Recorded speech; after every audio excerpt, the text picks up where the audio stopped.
Hi, today we're going to do lesson 1-3 that's use midpoint and distance formulas.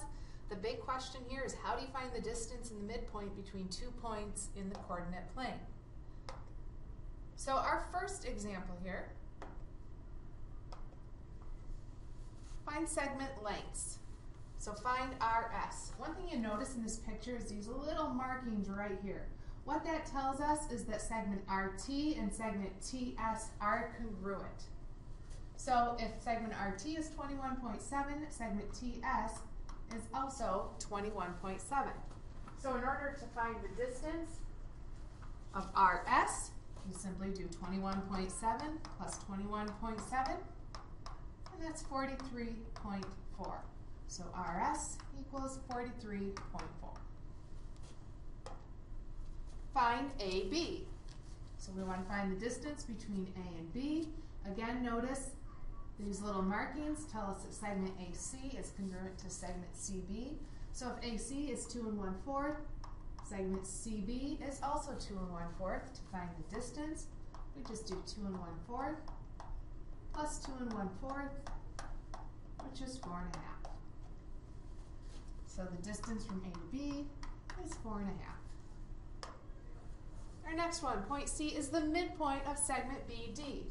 Midpoint, key word here. Mid sounds like middle, point. So that's saying C is right in the middle of B and D. So even if these markings weren't here, we could put them there. And we also know that these two expressions are congruent to each other. Find the length of segment BC. Here's the question. Make sure when you're reading problems, you look for the question. So 3x minus 2 equals 2x plus 3. This will allow us to solve for x. If I subtract 2x from both sides, I have x minus 2 equals 3. Add 2 to both, and x equals 5. So always ask yourself, did you answer the question? Well, did we find the length of BC? No, we still have to plug 5 in here for x and simplify. So our answer is 13. Point K is the midpoint of segment JL. Once again, that tells us segment JK and segment KL are congruent. That's what midpoint means. Find the length of segment KL. Well, we want to find this segment length, but we know that these two expressions are congruent. So I can say 8 minus 3x equals 2x plus 5. When I'm solving equations, I always like to move the smallest variable first. Negative 3x is smaller than 2x, so I'll move that. So I have 8 equals 2x plus 3x is 5x plus 5. Subtract 5 from both sides, and 5x equals 3. Divide both sides by 5, and x equals 3/5. Again, our question says find the length of segment KL. We did not do that yet. We found x. So we need to plug our 3/5 in here for x. And if I multiply these fractions, I can make it 2 over 1. 2 times 3 is 6 over 1 times 5 is 5 plus 5. It's kind of hard to add those numbers, so I can think of this as 1 1/5 plus 5. So that's 6 1/5. So segment KL is 6 1/5.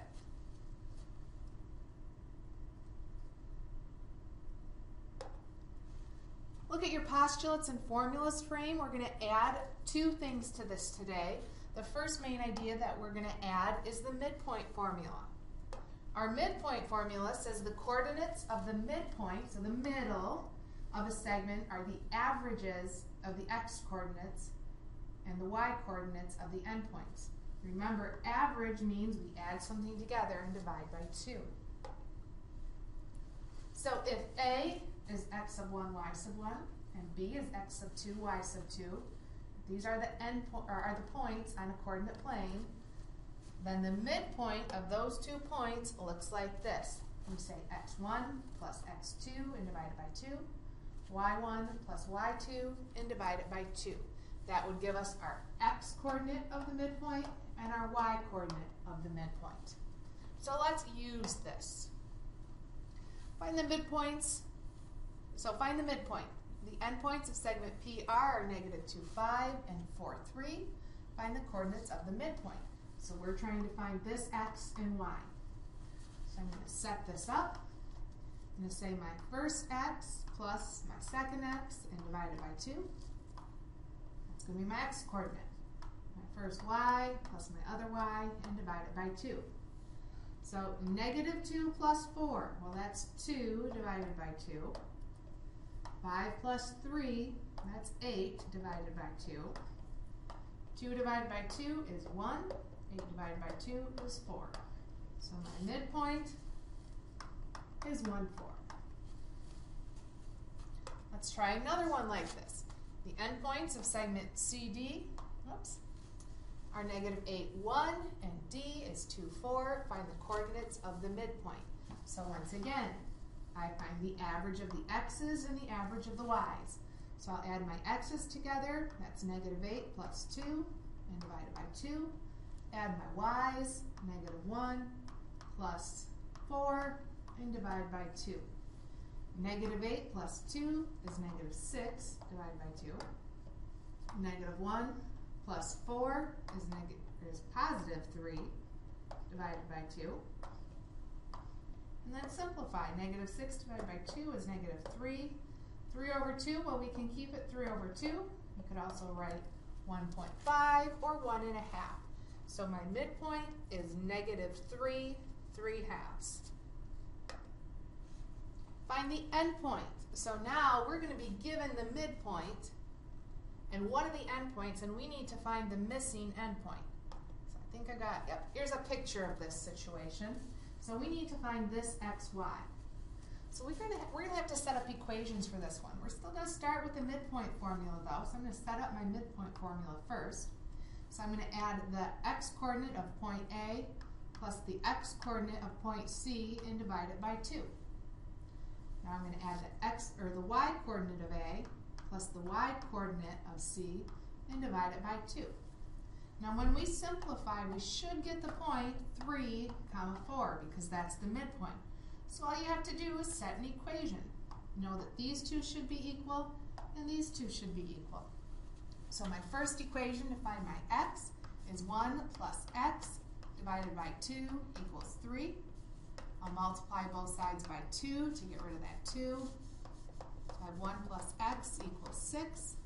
Subtract 1 from both, and x equals 5. So my x coordinate here is 5. Now let's find y. Let's write our other equation. 6 plus y divided by 2 equals 4. So I'll multiply both sides by 2. So I have 6 plus y equals 8. Subtract 6 from both sides, and y equals 2. So my y coordinate is 2. And you can plug these in here and simplify. Let me just do a different color. Make sure we got the right answer. So if I plug 5 in here, 1 plus 5 is 6. 6 divided by 2 is 3. 6 plus 2, 6 plus 2 is 8. 8 divided by 2, yep, that's 4. So my endpoint is correct. Let's try another one like this. The midpoint of segment XY, so I've got segment X, Y, the midpoint M here is 5, -6. One of the endpoints X is -3, 7. Find the coordinates of Z. So actually this isn't Y, this is Z right here. So I need to find these coordinates for Z. So there's a little picture. Let's set up our equation. So to find our x, we're going to say -3 plus x divided by 2. To find your y coordinate, you're going to say 7 plus y divided by 2. And we know in the end that should simplify to give us our midpoint, which is 5, -6. So we're going to set these two equal and these two equal. So let's do that. -3 plus x divided by 2 has to equal 5. So I'll multiply both sides by 2 here. I have -3 plus x equals 10. Add 3 to both, and x equals 13. So there's my x coordinate, 13. I'll write it up here. Let's now find our y coordinate. 7 plus y divided by 2 has to equal 6. So if I multiply both sides by 2, those will cancel. 7 plus y has to equal 12. If I subtract 7 from both, then y equals 5. So there is my y coordinate, 5. I'm going to put 5 for my y coordinate. Again, let's go back and check and make sure this works.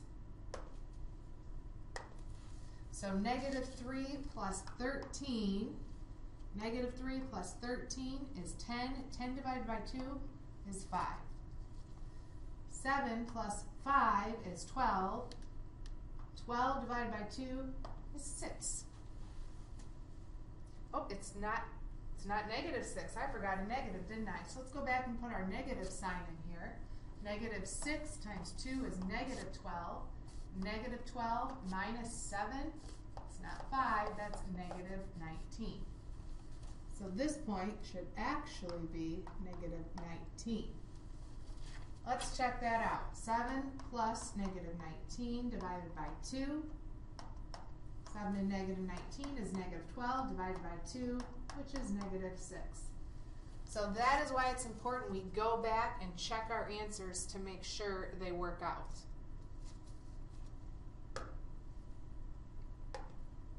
Okay, we're going to add to the Chapter 1 Postulates and Formulas frame one more thing today, and that's the distance formula. Our distance formula says if A, which is x1, y1, and B, which is x2, y2, are points on a coordinate plane, then the distance between A and B is this. Now, I've written it really, really big. Make sure you write it small so it just takes up this area right here. So we do the square root of the x coordinate of each squared plus the y coordinate of each point squared. So make sure you write that down. So let's use our distance formula. What's the approximate length of segment RT with endpoints R, 3, 2, and T, negative 4, 3? So when I use the distance formula, I always start by writing my square root sign. I put my parentheses and my squared plus my parentheses and my squared.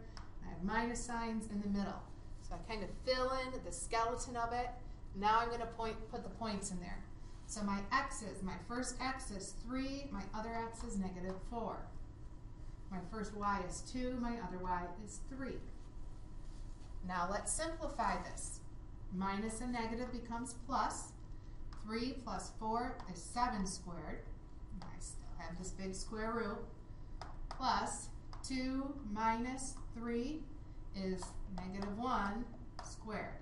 Notice how I put those parentheses around there. Make sure you always put parentheses around a negative number when you square it. So this is the square root of 49 plus positive 1. That's the square root of 50. Now if you put this into your calculator, you'll get the decimal 7.07. If you're comfortable with reducing radicals, it would reduce like this. We could split this up into the square root of 25 times the square root of 2. The square root of 25 is just 5 square roots of 2. So 5 square root of 2 would also be an acceptable answer, or you could have the decimal form of 7.07. Our extra example here, what's the appropriate length, or should be really approximate length of segment GH with endpoints G, 5, negative 1, and H, negative 3, 6. So we've got these two endpoints. Let's put the skeleton of our distance formula up here. Minus sign in the middle there. Okay, so there's kind of our blank skeleton, our pattern.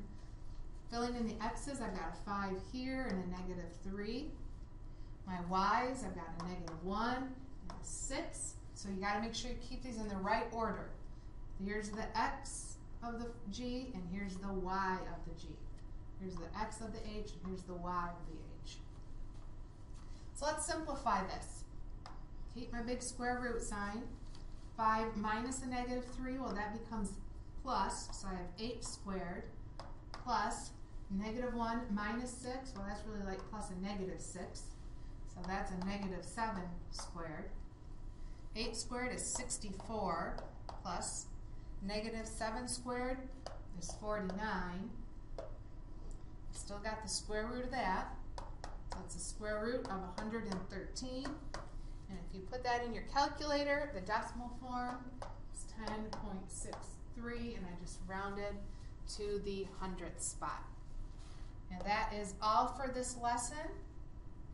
Have a good day.